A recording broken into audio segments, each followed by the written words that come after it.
आप देख रहे हैं एनएमटी न्यूज और आपको रखे सबसे आगे। शिवसेना के बोझ से छुटकारा चाहती थी बीजेपी, शरद पवार की किताब खोलेगी कई राजनीतिक राज।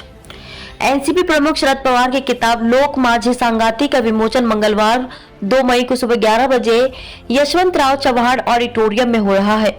मीडिया रिपोर्ट्स के मुताबिक पवार ने अपनी किताब में जिक्र किया है कि शुरुआत में महाराष्ट्र विधानसभा चुनाव में शिवसेना 171 और बीजेपी 117 सीटों पर चुनाव लड़ती थी, परंतु 2019 के बाद तस्वीर बदल गई। 2019 में शिवसेना ने 124 सीटों पर और बीजेपी ने 164 सीटों पर चुनाव लड़ा।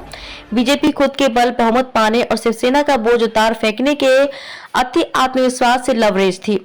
नारायण राणे शिवसेना की दृष्टि से गद्दार थे, लेकिन उन्हें बीजेपी में मर्ज करके बीजेपी ने शिवसेना के जख्मों पर नमक छिड़कने का काम किया।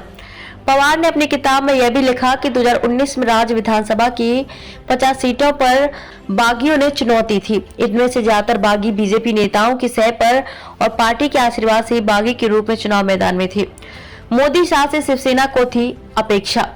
रिपोर्ट के मुताबिक पवार ने अपनी किताब में लिखा कि नरेंद्र मोदी और अमित शाह की बॉडी लैंग्वेज और बयानों में शिवसेना के प्रति कोई सहानुभूति नजर नहीं आ रही थी, लेकिन शिवसेना की बीजेपी से पहले की तरह ही अपेक्षाएं थी।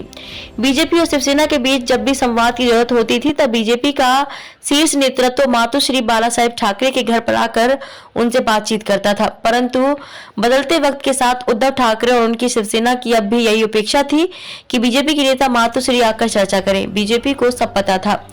बीजेपी का साधारण राजनीतिक गणित ये था कि शहरी क्षेत्रों में शिवसेना की ताकत को खत्म किए बिना राज्य में उसका वर्चस्व स्थापित नहीं हो पाएगा और शिवसेना के नेतृत्व और उसके नेताओं को यह आभास हो चला था कि बीजेपी उसका अस्तित्व ही खत्म करने पर उतारू है। इसलिए उनके भीतर गुस्सा था, परंतु दोनों सत्ता में एक साथ थे, इसलिए उनके गुस्से का विस्फोट नहीं हुआ, लेकिन भीतर ही भीतर आग सुलग रही थी।